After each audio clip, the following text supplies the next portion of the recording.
Good evening my dear students. आप सभी को बेटा कॉम्पिटेटिव क्लासेज के यूट्यूब चैनल पे मैं आलोक स्वागत करता हूं। और आज हम लोग इंडियन पॉलिटी के सीरीज 18 देखेंगे जो आपके लिए काफ़ी महत्वपूर्ण है, तो आप सभी देखें। और अगर नए हैं तो प्लीज़ क्लास को सब्सक्राइब करें और लाइक शेयर करते रहें। और इसी के साथ आइए बिना देर किए हुए हम लोग टॉपिक पे आते हैं। तो आज का जो टॉपिक है, तो आज का टॉपिक हम लोग का विधानमंडल से है, तो काफ़ी महत्वपूर्ण टॉपिक है। इससे पहले हम लोग सीरीज से सारे चैप्टर को देख चुके हैं, तो आप सभी अगर नहीं देखें तो सीरीज से देखें, इससे आपका पूरा पॉलिटी रिकॉल होगा और आप बेहतर करेंगे। तो आप सभी करें ऐसे ही, आप पहले के वीडियो अवश्य देखें। तो आज का 1 नंबर प्रश्न है कि भारत में राज्य विधान पालिकाओं का उच्च सदन कौन सा है। तो राज्य विधान पालिका, तो सबसे पहले होता है कि विधानमंडल का अंग कौन कौन होता है राज्य में। तो विधानमंडल के अंग होते हैं राज्यपाल, विधानसभा और विधान परिषद। लेकिन सबसे महत्वपूर्ण प्रश्न है कि भारत के सिर्फ 6 ही राज्य में विधान परिषद है, बाकी सभी राज्यों में विधानसभा है। 28 राज्य में विधानसभा है, बट 6 ही राज्य में विधान परिषद है। तो जहां पर विधान परिषद है वो उस राज्य में द्विसदनीय व्यवस्था है, लेकिन बाकी के जो 22 राज्य हैं वहां पर सिर्फ विधान सभा है, यानी कि एक सदनीय व्यवस्था है। तो विधानमंडल का जो है अगर हम बात करते हैं तो 3 राज्य में कहा जाए तो विधानमंडल के अंग हो जाएंगे विधानसभा, विधान परिषद और राज्यपाल। लेकिन बाकी के जो रेस्ट राज्य बचे वहां पर सिर्फ विधानमंडल के अंग राज्यपाल और विधानसभा होंगे। तो इस सारे पॉइंट को आप ध्यान रखेंगे। तो यहाँ पर कह रहा है कि भारत में राज्य विधान पालिकाओं का उच्च सदन कौन है। तो उच्च सदन जो होता है वो विधान परिषद होता है। आंसर 1 हो जाएगा। तो उच्च सदन विधान परिषद को बोला जाता है और निम्न सदन विधानसभा को बोला जाता है। तो उच्च सदन भारत के मात्र 6 राज्य में है, ध्यान रखिएगा। और वो 6 राज्य हैं बिहार, उत्तर प्रदेश, आंध्र प्रदेश, तेलंगाना, कर्नाटक और महाराष्ट्र। तो ये 6 राज्य में उच्च सदन है, यानी कि विधान परिषद है। और बाकी के सभी राज्यों में आपका विधान परिषद नहीं है, सिर्फ विधानसभा है, यानी कि निम्न सदन है। तो विधानसभा को निम्न सदन और विधान परिषद को उच्च सदन कहा जाता है। जैसे केंद्र में राज्यसभा को उच्च सदन और लोकसभा को निम्न सदन कहा जाता है, उसी तरह यहाँ पर भी जो है वो उच्च सदन और निम्न सदन होते हैं। लेकिन ध्यान रखेंगे लोकप्रिय सदन यहाँ पर विधानसभा को कहा जाएगा, जबकि अलोकप्रिय सदन विधान परिषद को कहा जाता है, ध्यान रखेंगे। नेक्स्ट प्रश्न है, विधान परिषद किसी साधारण विधेयक को निम्नलिखित में से किस अवधि तक रोक सकती है। तो विधान परिषद जो है वो किसी साधारण विधेयक को किस अवधि तक रोक सकती है। तो हम लोग देखे थे जब पढ़ रहे थे, पीछे वाले वीडियो में देखे हैं कि साधारण विधेयक के लेकर सेंट्रल में जो है केंद्र में संयुक्त अधिवेशन का प्रावधान किया गया है। आर्टिकल 108 के तहत राष्ट्रपति संयुक्त अधिवेशन बुला सकते हैं। लेकिन राज्य में किसी भी साधारण विधेयक पर अगर गतिरोध उत्पन्न हो जाए विधानसभा और विधान परिषद में, तो इस स्थिति में जो है यहाँ पर कोई भी संयुक्त अधिवेशन का प्रावधान नहीं किया गया है, ध्यान रखेंगे। संयुक्त अधिवेशन का यहाँ पर प्रावधान नहीं है, बल्कि यहाँ पर कोई भी साधारण विधेयक को विधानसभा पारित करके जब विधान परिषद भेजती है तो विधान परिषद को 3 माह का समय दिया जाता है। अगर वो 3 माह में पारित कर देती है तो ठीक है, अगर वो 3 माह में पारित नहीं करती है तो उसे 1 और माह समय दिया जाता है, 1 माह का और समय दिया जाता है। कुल 4 माह उसे समय दिया जाता है। अगर वो 4 माह में पारित कर देते हैं तो ठीक है, अन्यथा जिस रूप में विधानसभा पारित किया था उसी रूप में उसे पारित मान लिया जाता है। तो इस तरह से कह सकते हैं कि विधान परिषद किसी भी साधारण विधेयक को किस अवधि तक रोक सकती है। तो वो जो है वो आपका कुल 4 महीना तक रोक सकती है, ध्यान रखेंगे आप सभी। अगला प्रश्न है, तो नेक्स्ट प्रश्न है, ध्यान रखेंगे। तो 3 नंबर प्रश्न है कि राज्य में धन विधेयक प्रस्तुत किया जा सकता है, यानी कि राज्य में धन विधेयक प्रस्तुत किया जा सकता है कौन सी सदन में।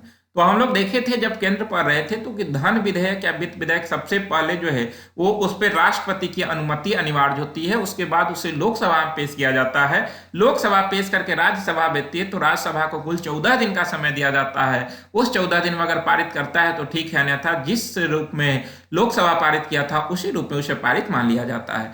तो उसी तरह राज्य में धन विधेयक कहां प्रस्तुत किया जाता है, तो इसका आंसर हो जाएगा सी नंबर, केवल विधानसभा में, यानी कि राज्यपाल की अनुमति अनिवार्य होती है। पहले राज्यपाल की अनुमति मिलती है, उसके बाद विधानसभा में पेश किया जाता है। अगर विधानसभा पारित कर देता है तो विधान परिषद जाता है, विधान परिषद को 14 दिन का समय दिया जाता है। अगर वो 14 दिन में पारित कर देते हैं तो ठीक है, अन्यथा जिस रूप में विधानसभा पारित किया था उसी रूप में इसे पारित मान लिया जाता है, ध्यान रखेंगे। तो इसका आंसर सी हो जाएगा।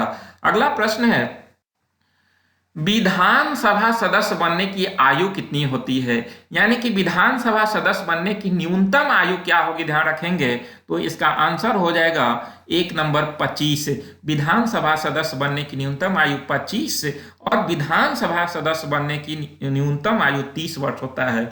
मुख्यमंत्री बनने की न्यूनतम आयु 25 और राज्यपाल बनने की न्यूनतम आयु 35 वर्ष होता है, ध्यान रखेंगे सारे पॉइंट को।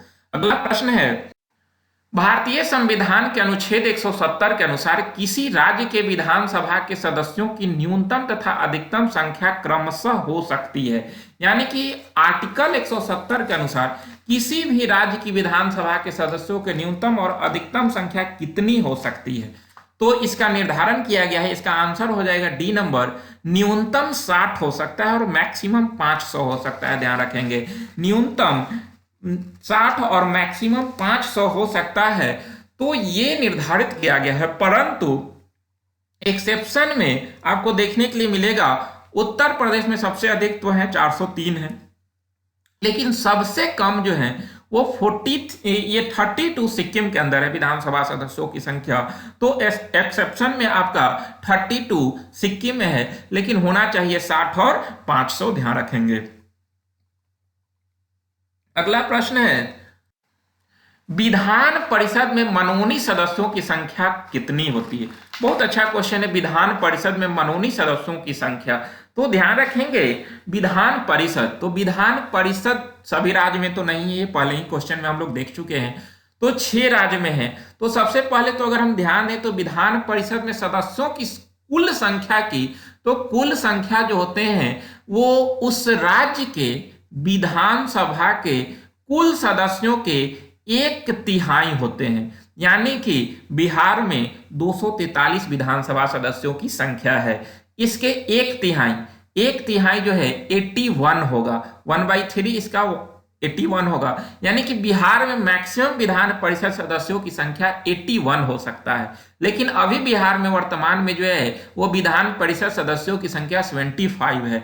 तो ध्यान रखेंगे कि उस राज्य के विधानसभा सदस्यों के 1/3 कुल सदस्य होते हैं, ठीक है। लेकिन यहाँ अब जो है उसका जिक्र होता है कि उसमें से कितने सदस्य मनोनीत होते हैं, कितने का निर्वाचन होते हैं। तो यहाँ पर विधान परिषद का चुनाव जो होता है ना कुछ अलग होता है, ध्यान रखेंगे। इसके कॉन्सेप्ट को समझना पड़ेगा, थोड़ा सा आप समय देंगे तो इस क्वेश्चन को आप समझ लेंगे। तो सबसे पहले तो क्लियर हुआ कि विधान परिषद सदस्यों की संख्या कितनी होगी, तो ये नियत नहीं है, उस राज्य के विधानसभा पे डिपेंड करता है। लेकिन अब अगर हम बात करते हैं कि उसके सदस्यों का चुनाव कैसे होगा, तो ध्यान रखेंगे उसके सदस्य के टोटल सदस्यों के 1/3, यानी कि मान रहे हैं कि बिहार में 75 सदस्य हैं, ठीक है। तो उसके 1/3 सदस्य जो है यानी कि 1/3 यानी कि 25 सदस्य का चुनाव जो है वहां के विधानसभा के सदस्यों के द्वारा किया जाएगा, यानी कि टोटल सदस्यों के 1/3 सदस्य को विधानसभा के सदस्य चुनेंगे, एमएलए चुनेंगे, ठीक है। उसके बाद सेकंड जो होता है 1/3 सदस्य का चुनाव वहां के ग्राम पंचायत और नगर निकाय सदस्यों के द्वारा किया जाता है। तो 1/3 सदस्य विधानसभा के सदस्य, 1/3 सदस्य वहां के नगर निगम और ग्राम पंचायत के सदस्यों के द्वारा। रेस्ट बचा आपका 1/12 सदस्य जो होते हैं, उसके 1/12 सदस्य उस माध्यमिक, उच्च माध्यमिक या उससे ऊपर के शिक्षण संस्थानों में कम से कम 3 वर्ष अध्यापन कार्य करने वाले शिक्षकों के द्वारा। तो 1/12 सदस्यों को उस राज्य के उच्च माध्यमिक या उससे ऊपर शिक्षण संस्थानों में कम से कम अध्यापन कार्य 3 वर्ष कर लिया है, तो उसके द्वारा 1/12 सदस्य। 1/12 सदस्य का चुनाव जो है वो उस राज्य के ऐसे स्नातक मतदाताओं द्वारा चुने जाते हैं जिन्हें भारत के किसी भी विश्वविद्यालय से कम 3 वर्ष पहले स्नातक की डिग्री मिल चुकी है। तो क्लियर हुआ, 1/12 को जो है उच्च माध्यमिक और उससे भी ऊपर शिक्षण संस्थानों के अध्यापकों के द्वारा, 1/12 का जो है उस राज्य के विश्वविद्यालय से जो है जो डिग्री हासिल कर लेते हैं 3 वर्ष पहले उनके द्वारा, और 1/3 विधानसभा सदस्यों द्वारा, 1/3 जो है वो आपका पंचायत और नगर निकाय सदस्यों द्वारा। रेस्ट जो बचा 1/6 जो बच्चा उसे राज्यपाल मनोनीत करते हैं। तो इस 5 तरह से ध्यान रखेंगे, विधान परिषद सदस्यों को चुनने के लिए ये 5 तरह की प्रक्रिया होती है। 5 तरह की प्रक्रिया से विधान परिषद सदस्यों की चुनाव होती है, ध्यान रखेंगे। ये सारे पॉइंट को आप नोट करेंगे, काफी महत्वपूर्ण है। जो राज्यपाल जो मनोनीत करते हैं वैसे व्यक्ति को 1/6 वैसे सदस्यों को मनोनीत करते हैं जिन्हें साहित्य, कला, विज्ञान, समाज सेवा एवं सहकारिता आंदोलन के क्षेत्र में विशेष अनुभव प्राप्त होता है। तो ध्यान रखिएगा, साहित्य, कला, विज्ञान, समाज सेवा एवं सहकारिता आंदोलन के क्षेत्र में विशेष अनुभव प्राप्त होता है, उन्हें राज्यपाल मनोनीत करते हैं। तो ये 5 प्रक्रिया से विधान परिषद सदस्यों का निर्वाचन किया जाता है, ध्यान रखेंगे। अगला प्रश्न है, तो इसका आंसर सी हो जाएगा, 1/6 राज्यपाल के द्वारा। अगला प्रश्न है कि निम्नलिखित में से किसे भंग नहीं किया जा सकता है पर समाप्त किया जा सकता है। तो ध्यान रखेंगे, विधान परिषद एक ऐसा सदन है जो भंग नहीं होता है, परंतु इसे आर्टिकल 169 के तहत समाप्त किया जा सकता है। अगर किसी राज्य में विधान परिषद है तो वहां की विधानसभा संसद को कहेगी तो संसद ऐसा कर सकता है, या किसी राज्य में विधान परिषद नहीं है तो अगर जो है उसे जरूरत है तो विधानसभा कहेगी तो संसद उसे विधान परिषद भी दे सकती है।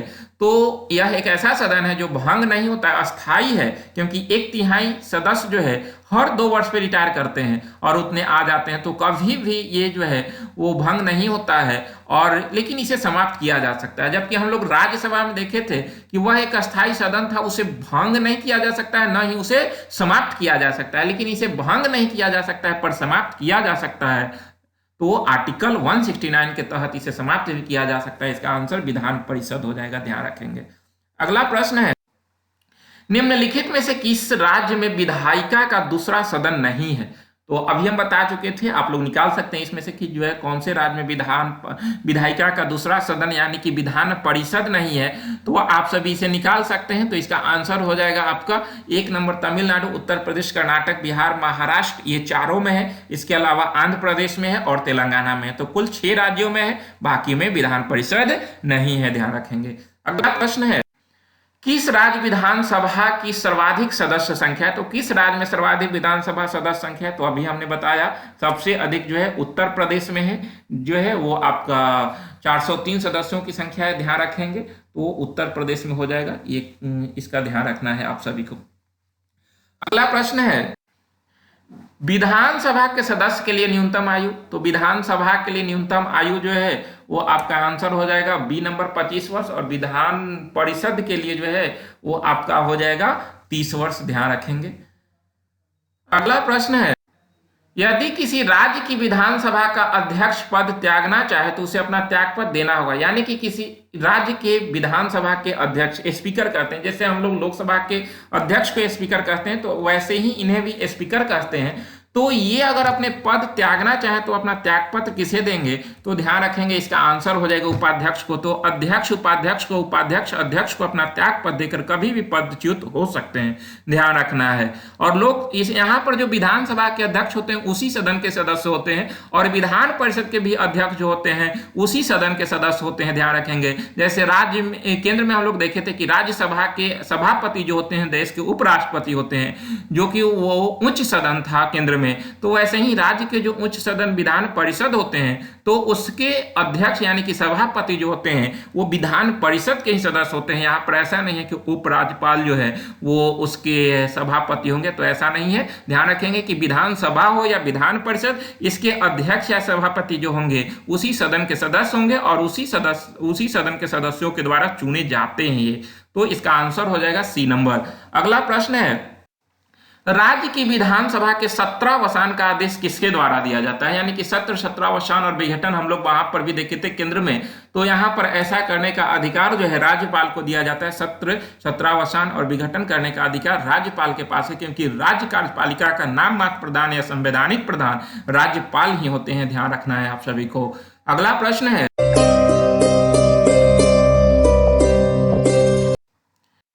सवाल हमारा जवाब आपका जो है वो क्वेश्चन काफी महत्वपूर्ण है। आप सभी जो है इसमें किए थे राज्यसभा का कार्यकाल, लेकिन जो है वो लगभग लोग इस क्वेश्चन में फंस चुके थे।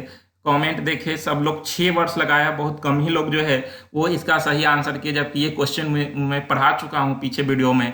बार बार कहता हूँ कि देखने में बहुत हल्का क्वेश्चन रहता है, लेकिन जो है ये गलत होकर चला जाता है। तो ध्यान रखेंगे, राज्यसभा का कार्यकाल होता है तो राज्यसभा की कोई कार्यकाल नहीं होती है। ध्यान रखिएगा, राज्यसभा की कोई कार्यकाल नहीं होती है, जबकि राज्यसभा सदस्यों का कार्यकाल होता है आपका।